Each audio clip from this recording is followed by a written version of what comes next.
Hello, hello, hello, hello. Welcome back, welcome back, welcome back, welcome back to another retro review of Dynasty circa 1981. I did season one I did episode one, and I'm going to link that down in the pinned comments so that you guys can go over and watch that review as well. But here I am today to do episode two. Now, my date with Ben is this week. For those of you who have been with me a while, you know that I have lupus and I go in for treatments every couple of weeks. And I'm going in this week early because there's a new wave of this corona that is supposed to hit us soon. So I'm going to go in this week and get the procedure opposed to it being the end of next week as it was originally scheduled. So I pre-record this stuff anyway. Here I am on a Monday night to record this, and it will drop tonight. I'm going to drop it. It's actually going to be around 1 o'clock a.m. Central Standard Time, which will be Tuesday for you guys. And tomorrow night, I will be back down a couple of hours after. I won't have the review for Greenleaf up as early as I did before, but it will hit tomorrow night at some point in time. And thank you all so much for everybody who has been supporting the channel, especially these retro reviews and any of my reviews that I do. I thank you guys for supporting me on my lupus journey. On my child on my lupus journey, on my retro review journey, and my journey to getting back into doing reviews for you guys. I have a lot of stuff coming up, so just stay tuned and you'll see what's going to happen on this channel. Now let's get into episode 2, entitled The Oil. Episode 1 was entitled The Oil. This is The Oil Part 2. Next week will be The Honeymoon, and I'll have that up for you every Tuesday night. Every Tuesday you will get Dynasty and Greenleaf, okay? Now we back at the wedding, honey. The wedding of Blake and Crystal, and we see all the elite cars arriving at the gate, getting access onto the property. Crystal looking down from her balcony view at the guests, and meanwhile, Matt is at home cooking for Lindsay, his daughter, as she is reading the article about the oil tycoon Blake Carrington marrying his former secretary, one Miss Crystal Jennings. Claudia is upstairs right now. She not feeling too hungry, so she didn't want to come down. Now, Lindsay is looking at that paper, that newspaper, and she is mentioning that, Mr. Carrington is getting married today, and wonders why they weren't invited. Well, girl, the real reason why y'all wasn't invited because Blake know that your daddy and Crystal had this little relationship, but Matt just said that it was probably a close family and friends event, okay? Lindsay asked if Matt knows the lady, and he said he did. She seemed to like her. She enthralled by Crystal's beauty and says, when you as rich as Mr. Carrington, you can pretty much marry whoever you want. Now back to the food, because that's what they're in the kitchen for. We learned that she don't like bacon. She one of them animal rights people who feel like killing animals just so you can eat is gross.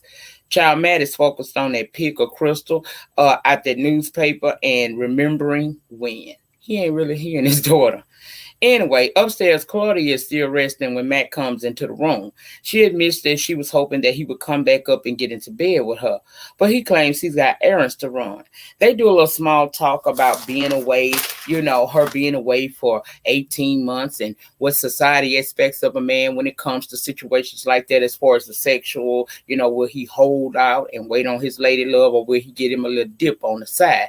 And basically, she is fishing to see if he has been sleeping with anyone else during their 18-month separation while she was down to the mental facility getting the help and services she needed. She admits that during her hospitalization, when she wasn't too drugged up and had some sense about herself, she did have sexual fantasies, and they were about him. She wants to know if they will ever get back to things being good between them. And he said that things was good. And she like, well, if you think that way, then maybe it was you that should have been down there to the place and not me. Okay. things have not been good. He said that for her to move over in the bed, because he now getting, oh, she want a little pink. So he like, what I need you to do is just scoot over in the bed and I'm going to lock the door. I said, come on, lock a door. Come on, lock a door, baby. You know we dealing with some 1980 because, child, y'all know these women of the day that sometimes they'll decide to bust a move and drop down and get their eagle on and won't even not knock that door. Children just walk. How many kids out there scarred for life because they done seen their mom and daddy hurting? Or they mama and the milkman, or Uncle Charlie, or Uncle Bob, or Uncle David, or Uncle James. Child out there, I'm about to go into a tangent. Let me come on up out of there. To her, that was offensive, and I get what she's saying, because he was basically acting like she a charity case. You could tell he was not sexually attracted to her in that moment, even though she wants some. He don't really want none. And she felt some kind of way about that. But he told her, oh, child. Anyway, she just wants things to be good between them again. And he admits that, right now he do have a lot on his mind. So instead of treating her like a charity case, how about we take a rain check on this little moment and we'll get back to it. Child, I know he can't compete. Child, you wouldn't want him no way, Claudia. You would not want him right now, because baby, right now, the only thing on Matthew mind is Miss Crystal, honey. That's all he think about is Miss motherfucker Crystal, honey. Okay? Girl, there's something just pop. Okay. Anyway, he said okay, now back at the Carringtons. Of course, it's wedding day, like I said, y'all, it's wedding day. And it's about to begin. We see this place beautifully hooked up. Just beautiful, honey. Just beautifully hooked up. Okay? And they got the strings playing, the harp, the organ, all of that. I mean, it's a beautiful scene. Okay? And Crystal looked beautiful as she's walking down the aisle to an awaiting Blake. Now, as they are being married, we see Matthew off to himself just thinking about Miss Crystal. Where he was, if you remember from last review, y'all, it's hot in here, honey. I got to turn some form of air on. Them lights weighing me out, and I'm human. So I'm not finna play, y'all. I hope that don't interrupt you too much. But, girl, I had to have some air because, I'm pausing and everything. Girl, I feel like I'm under a sauna with all these damn lights flying up in my face. So, pardon me. Y'all see my neck even started shining. Girl, it's hot. Anyway, that place he was at was actually, where he was actually the place that he and Crystal last met, when he stood in her face and said that he didn't want her no more. So now he there in his feelings. Blake and Crystal are now married, child, and it's reception time. And you got all the elites just mingling about the beautiful property as Blake introduces Crystal to his group of friends. Oh, what an interesting group of friends Blake have. Baby, them rich people have some friends. You hear me? Them friends be having stories behind their name. Quickly, Crystal is seeing who she really meeting the who's who of Denver society. And girl, it was this one man there that Fallon told her had strangled his wife with a pair of pantyhose, and that it took $500,000 to get him off. And he walked up to her, hugging and kissing on her. Girl, I'd been scared to let that little murderer touch me. But anyhow, she meets Cecil Colby and his nephew Jeff. Jeff is happy to see a less than enthused Fallon. So they talk, and child, it's clear to see that their views don't align with one another. He about making the country more energy dependent, and she wants to know who plan on funding this. So they don't share same viewpoints. Stephen comes over to Fallon to kiss her on her jaw for standing her ground. Later, we see Cecil and Fallon playing pool in the house, and he mentions that he did overhear them having a little moment. He's saying that she would definitely make a great asset to her dad's business, but she said not likely because, see, down to the Denver Carrington, down there with the elite and the rich. There are no black people, no Jews, no Eskimos, and no women in upper management. So, no. So Cecil said, well, maybe I need to find one of my smaller companies and put them in your hand. Because, see, in the book of his mind, he don't care about a woman. He don't care who run his company as long as it's someone who is thorough and that's going to be able to put more money into his pockets. He cool with it. He asked what interests her, and she said she don't take nothing. That's how it ain't trying to have nothing. Baby Cecil was admiring Fallon's body and said she knows how to make an old man feel good. To which she replied that he's not an old man. Jeff is the old man. Definitely not Cecil. I said, look at this shit. Look at this shit, bitch. I sat up, girl off like, look at this shit. Child, this thing we know. She done made it clear that she don't invest in nothing without getting something in return.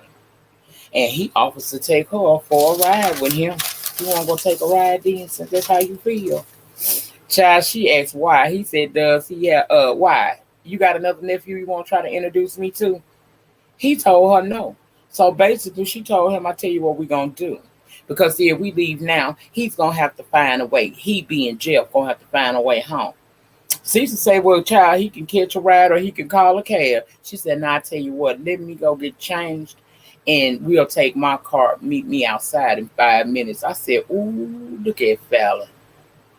Child, Stephen is chilling in one of the huge rooms when Jeff comes looking for Fallon with them drinks. Because when they was arguing, he had kind of took a break and offered to go get her a drink. So now he's back looking for her and with the drinks.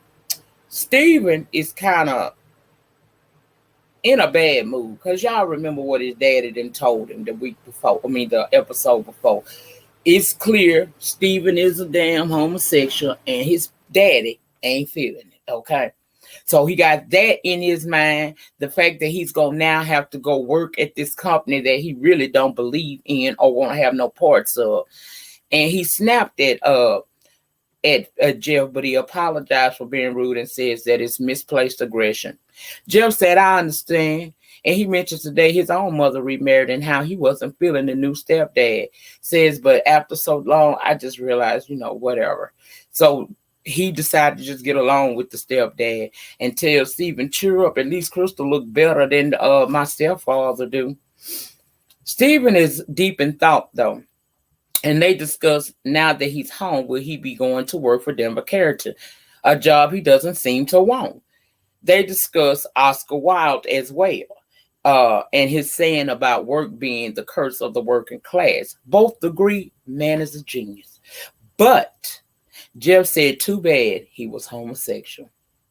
Now, they just stuck him with like a knife. And keep in mind, this is 1981. So it ain't like it is today, where you say that to someone in that community, you lie to get your ass handed to you. No. Back then, they didn't even want it to be known. They kind of kept it. If that's your life, they didn't say anything. And that kind of stung.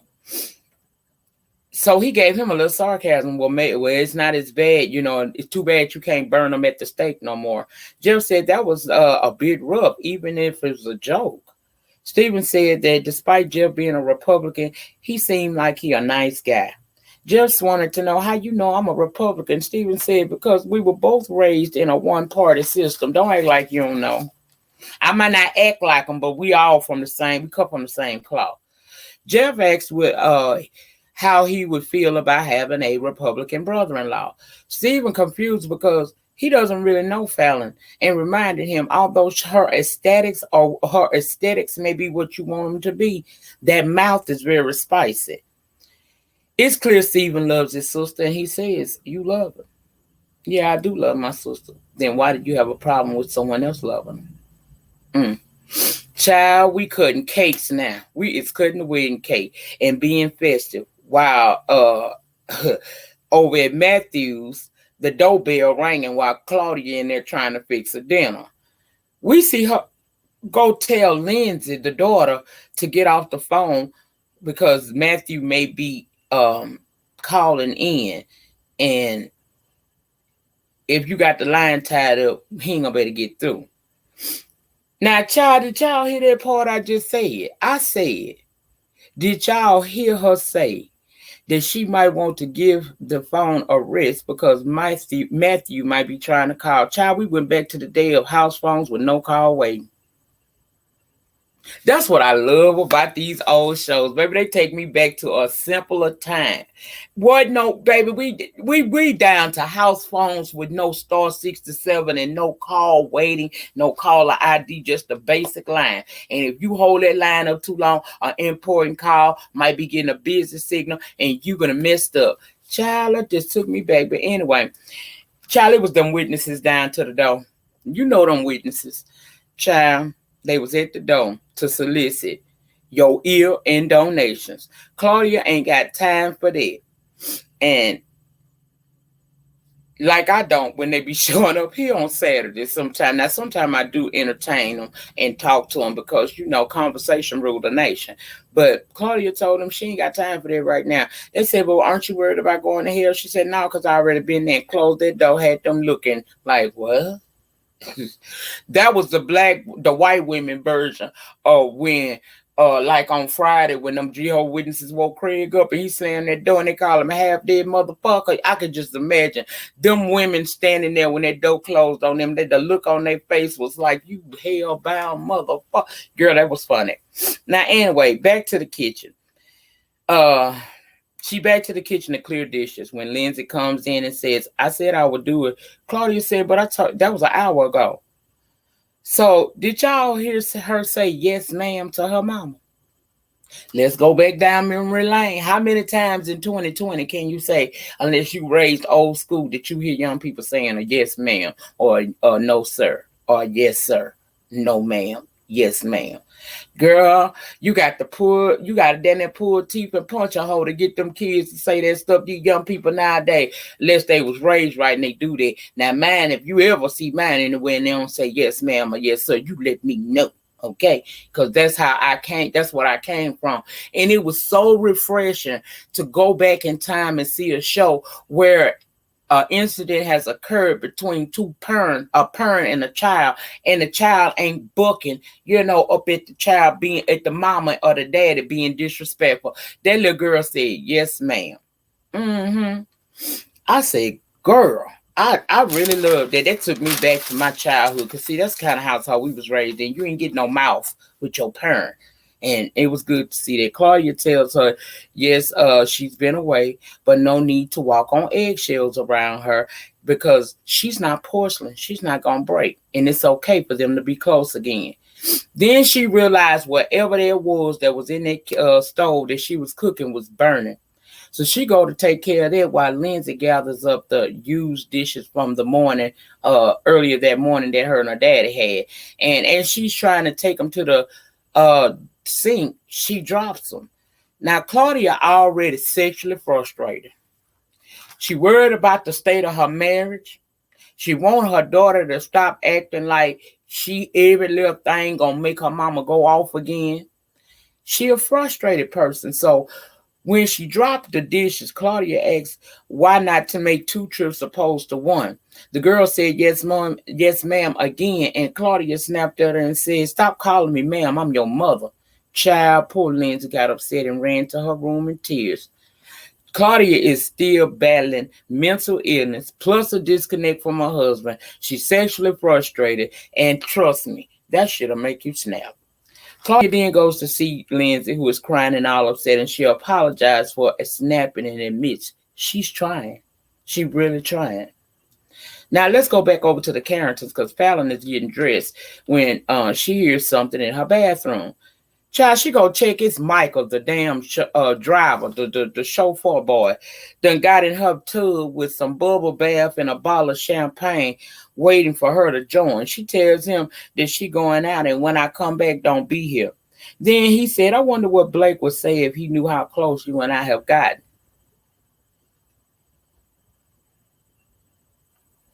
What? She said, so basically, he's saying, He said driving a rich guy around is not so much fun when you feel like you got the brains to do better. And he basically does. So she listening to this. Been down at the tub, took her a little sip of that champagne.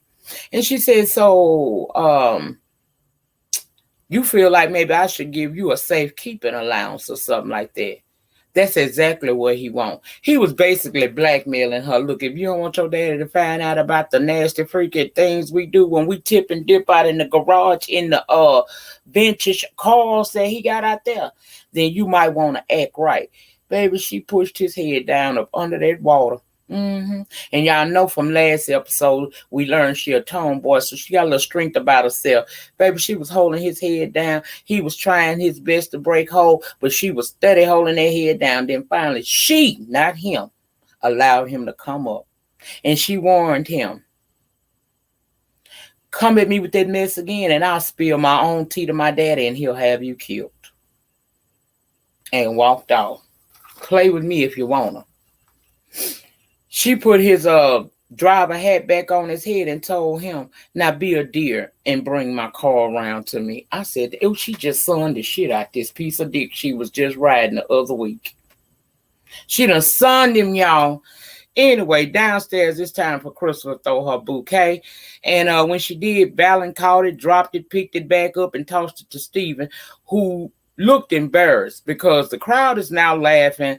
Blake is looking at him like, boy, because he know he gay. So the likelihood this is 1981, the likelihood he gonna have a marriage is very slim. Okay, so Crystal and him is supposedly on their way off on their honeymoon. Now, child, remember last week Walter got mad down at the hospital because he had that situation that where his rig got busted and one of his workers got hurt, and he thought that because of the way the break happened, he feel like Blake had something to do with it, like Blake was sabotaging him. So he headed out last week to go to Blake to let him know how he feel about what happened at his site. He done managed to get past security. As Blake and Crystal are about to leave with the wedding guest standing out there, he drives up all crazy and tell him that he's trying to sabotage him so he can move in. Now, Blake said he has enough money for 3 lifetimes. And Walter said, Blake, this ain't even about money no more. You're not doing this for money. It's about more clout. More clout so that one day you will be bigger than Cecil Colby. Cecil standing right there waiting on Fallon, remember? And he said, Cecil is trying to, he ain't gonna be satisfied till he big as God. But peep this, I'm gonna be bigger than all 3 of y'all. So I said, hold up now. Hold up. Now I can see you telling Blake you gonna be bigger than him. I can even see you telling Cecil you gonna be bigger than him. But you said you were gonna be bigger than him, Cecil, and God. Boy, you deserve this ass whooping I'm finna talk about. Anyway, child, he said he don't give a damn how many of his people Blake put in the hospital. At this point, Blake has heard enough and he ready for his guests not to have to listen to that. So he telling him, if you want to talk, let's go inside. But Walter don't want to talk. He don't want to talk in there. He want to talk in front of them guests. Y'all, when I saw the security come with them dogs, all I thought about was Benson. I don't know. I don't remember why I thought about that dog. Remember that dog that they had on Benson, the little show?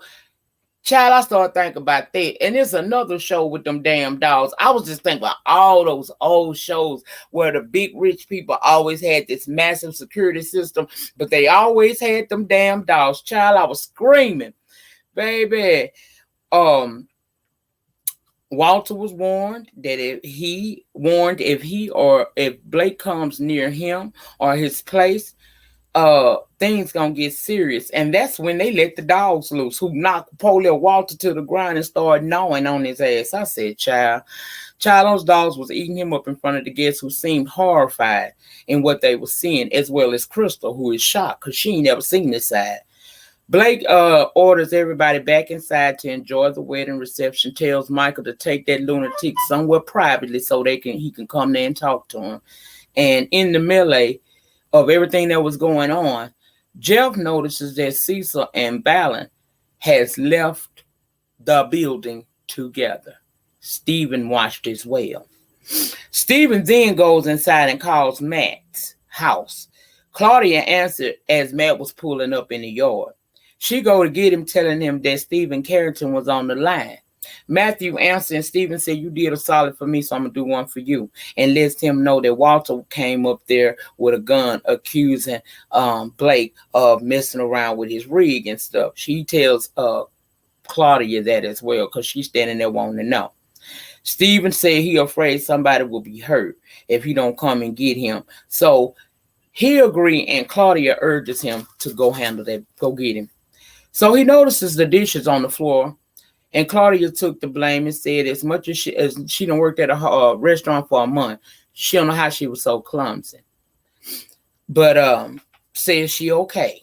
That's what she told him. She urged him to go. So he on his way over there to get Polio Walter because some situations might be about to go down. Now back at the Carrington, the guests are mingling again. Blake is alerted by some of his people, and he goes off and leaves a confused Crystal there to wait because she don't know what's going on around her. Child, over in the garage now, Walter is being roughed up by Michael and some of Blake's security. Stephen waits at the gate so Matt can get in once he pulls up, and Matt told him, go back to the house and stay out of this. Matt he got in there and stopped them from fighting him, grabbed a 2x4 and told them that if anyone comes near Walter again, he was going to crack some skulls, honey. Blake comes and tells everybody to hold it, but Walter stole on the dude, one of the security men that was fighting him. But Blake tell him, look, just stop, cease. So they cease. Blake want to know why is Matt there. Well, Matt wanted to know why y'all beating on him. And he said that Walter came and busted in on his wedding day with a gun and shows him the gun. He gave the man back his gun, Walter that is, and told them that it's because of his wedding day and the fact that he feeling generous, he willing to overlook this little faux pas. He even made Walter a rather generous offer for the leases, and he's willing to include a 2% of whatever those leases pull, even though he doubts it's much more than some seaweed and some dirty water. Now, at this point, Walter agreed to take it, which surprised Matt because Walter said that they hadn't found much and basically he in a bind. So he gonna go on and take the money and pay off some bills. Matt wants him to wait before selling because that property could be worth 10 times what he's offering to cut a check for you right now. You could have 10 times that much. Don't give up. It's Walter shot. And he basically is asking Matt, why are you so concerned? I mean, you already work for the man, right? Matt asked if he could Matt asked Blake, did you wreck his rig? Blake said basically it's none of your damn business. Now Crystal done made her way to the garage area and she listened to all this.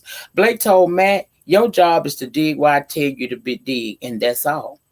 Matt tells him to take his job and stuff it, and he and Walter went to walk off. He notices Crystal and tells her that he hopes she have a happy life, and Blake said, worry not, I'll see to it that she does. Now, child, Walter and Matt goes to leave, and Crystal is still looking every bit in love with Matt. But now, she is not a property of Denver Carrington. So whatever she feeling for Matt, she going to put that shit on the back burner, honey. And that brought us to the end of episode 2. Next week, we will be talking about what goes on the honeymoon, because that's what the title of next week's video is, The Honeymoon. That's it. That's all. I hope you guys enjoyed this review. If you have anything you want to add, please put it down there in the comments, honey. Put it in that panic section, and the conversation will always be going on and popping down there. Thank you so much for watching. I will link the last review, episode 1, down in the pinned comments in case you didn't catch it. You can go over and watch that for yourself. But I will see you guys on the next upload. Have a wonderful remainder to your week. Peace.